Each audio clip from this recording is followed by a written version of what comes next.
మరి మీకులాగా ఇది మన ఆర్కెస్ట్రా చేసి ఉంటే మీకులాగా మొత్తం మేమే గుద్దేసుకుని మీకు మామూలుగా వేసేవాళ్ళం కదా.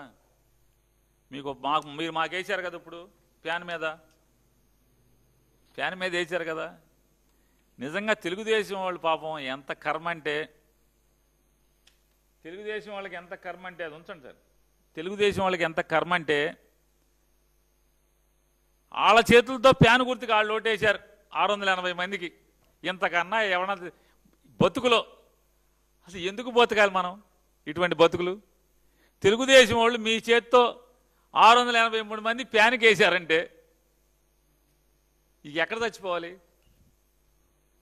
మేమెవరం ఓటుకెళ్ళా, వైసీపీ వాడు ఎవడో ఓటుకెళ్ళా, లైన్లో లేరు, దారి కాసి కొట్టారు, పోలీసులతో తన్నిచ్చారు, వార్నింగ్లు ఇచ్చారు, మెడబట్టుకుని బూత్ దాకా వస్తే మెడబట్టుకుని పోలీసులతో తోయించారు. 683 ఎక్కడి నుంచి వచ్చినాయి మాకు? ఇంతకన్నా మీకు కర్మ ఇంకేం కావాలి? శత్రువు గుర్తుకి 683 ఓట్లు మీరు మీ చేత్తో మీరు గుద్దారు ఫ్యాన్కి. ఇది మీరు చేసినటువంటి పాపాల్లో ఇదో భాగం. అయితే కుప్పంలో మేమున్నప్పుడు ఎట్లా జరిగింది చెప్తాం. నారా చంద్రబాబు నాయుడు గారు అసలు దేనికి ఈ తంతు అంతా కూడా? ఏం సాధించారు దీంట్లో నేను అడుగుతున్నాను. మీరేం సాధించారు? 164 సీట్లు పెట్టుకుని, 164 సీట్లతో ప్రభుత్వాన్ని పెట్టుకుని ఇంత దుర్మార్గంగా, ఇంత అరాచకంగా, ఇంత కిరాతకంగా ఏంటి మీరు సాధించేది? 13 మాసాల ఒక జడ్పీటీసీ ఒక ఆయన చనిపోతే ఆ చనిపోయిన వాళ్ళ దగ్గర ఈ రకంగా మీరు ఇన్ని ఆశాలేసి ఇంతమందిని లోబర్చుకుని ప్రజాస్వామ్యాన్ని అపహాస్యం చేసి ఏంటి మీకు తోలు కప్పు ఎవడిస్తాడు మీకు? ఎందుకు మీకేంటంటే మీరేమో గతంలో కూడా ఇలాగే జగన్మోహన్ రెడ్డి గారి దగ్గర నుంచి 67 మంది ఎమ్మెల్యేలు ఉంటే దాంట్లోంచి 23 మందిని డబ్బులు ఇచ్చి మీరు కొనుక్కుని, 23 మందిని డబ్బులు ఇచ్చి కొనుక్కుని, జగన్మోహన్ రెడ్డి గారి నాయకత్వం బలహీనపడిపోయింది కాబట్టి ఓటర్లు అతని నాయకుడిగా మీరు జగన్మోహన్ రెడ్డి గారిని గుర్తించక్కర్లేదనేటువంటి ఒక సందేశాన్ని పంపిద్దామని మీకు ఎవరినో చూసి ఎవరో వాతలు పెట్టుకున్నట్టుగా కేసీఆర్ అక్కడ తెలంగాణలో జరుగుతుంది కాబట్టి మన దగ్గర కూడా చేసేద్దామని 23 మందిని పెట్టుకుని కొనుక్కున్నారు. మీ పాపపు సొమ్ముకి కాళ్ళు వచ్చినాయి తప్పితే జగన్మోహన్ రెడ్డి గారి నాయకత్వాన్ని ఏమన్నా మీరు తగ్గించగలిగారా? ఎగిరి 151 సీట్లతో వచ్చి గవర్నమెంట్లో కూర్చున్నాడు. ఏం జరిగింది? చివరికి ఏతాబాత ఏమర్థమైంది? 164 సీట్లు వచ్చి కూడా మీకు సంవత్సరం అంటే 13 మాసాలు 14 మాసాలు మీరు ఏలిన తర్వాత స్వేచ్ఛగా ఒక ఎన్నికని నడిపించే ధైర్యం కూడా మీకు లేదు. అంటే ప్రజలు ఆల్రెడీ తిరుగుబాటు చేసేస్తున్నారు, ప్రజలు తిరగబడుతున్నారు అనేది మీకు అర్థమైంది కాబట్టే ఇంత అంటే 13 మాసాలకే 14 మాసాలకే ప్రజలు కాల్చి వాత పెట్టింది మిగతా ప్రజలందరూ కూడా తెలిసిపోతే పులివెందుల్లో అలాగే ఒంటిమిట్టలో ప్రజలకు బాగా కాల్చి వాత పెట్టారు ఈ కూటమి ప్రభుత్వానికి. 164 కూటమి ఏముందిలే పాపం, వాళ్ళు ఇద్దరు డమ్మీలే కదా చంద్రబాబు నాయుడు తెలుగుదేశం ప్రభుత్వానికి. వాళ్ళని ఎందుకు ఊరికి అనుకోవటం?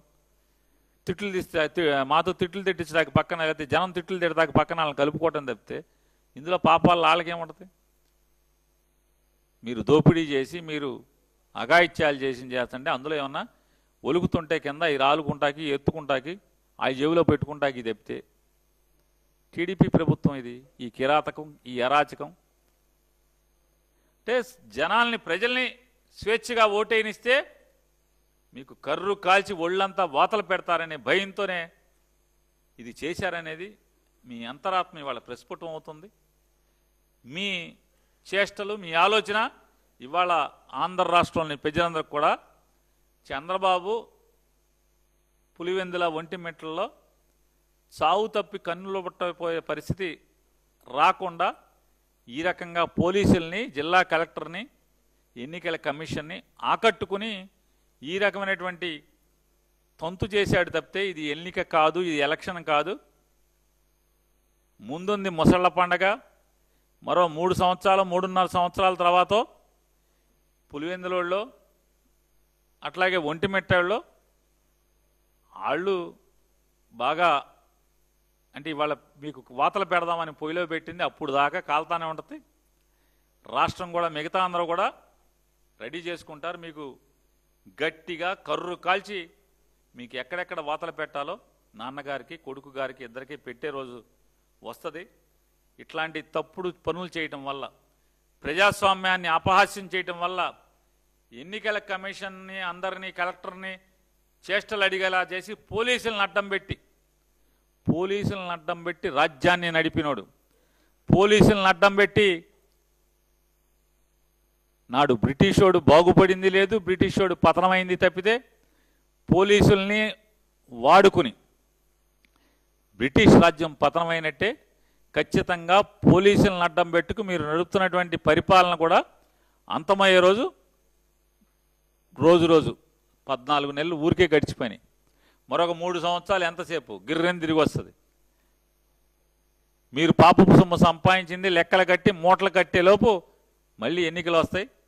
ప్రజలు మీకు బుద్ధి చెప్పడానికి రెడీగా ఉన్నారని చెప్పేది మీ అంతరాత్మ కూడా తెలుసు అని చెప్తూ, ఈ ఎన్నిక మీరు ఇన్ని పాపాలు దొంగతనాలు చేసినటువంటి ప్రతిదీ కూడా మేము ఆధారాలతో సహా నిరూపించాం. ఖచ్చితంగా న్యాయస్థానం మెట్లు ఎక్కాం. ఇక్కడ కాకపోతే పైన కాకపోతే పైన ఎక్కడో అక్కడ న్యాయపరంగా చట్టపరంగా మా పోరాటం చేస్తానంటాం. ఈ జెడ్పీటీసీ కాదు, ఇంకో జెడ్పీటీసీ, ఇంకో నీ చేతనైంది మీరు చేసుకోండి. వైఎస్ఆర్ కాంగ్రెస్ పార్టీ ప్రజలు కలిసి మిమ్మల్ని కుర్చీల్లోంచి తరిమి కొడతాం ఖాయమనేది, ఇది విధి రాత అనేది కూడా మీరు గుర్తుపెట్టుకోమని చెప్పని మీకు హెచ్చరిక చేస్తున్నాం.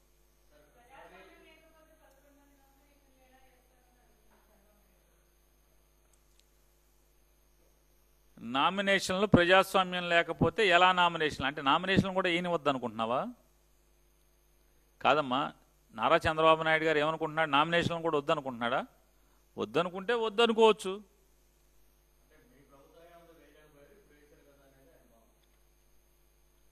నేను ఒకటి అడుగుతానండి, నారా చంద్రబాబు నాయుడు గారు ఎప్పుడు కూడా 60,000, 70,000, 80,000తో గెలిచేవాడు.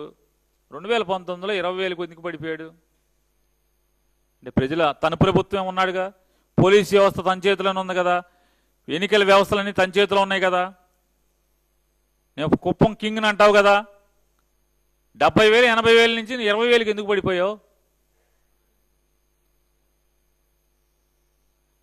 Please subscribe dot news.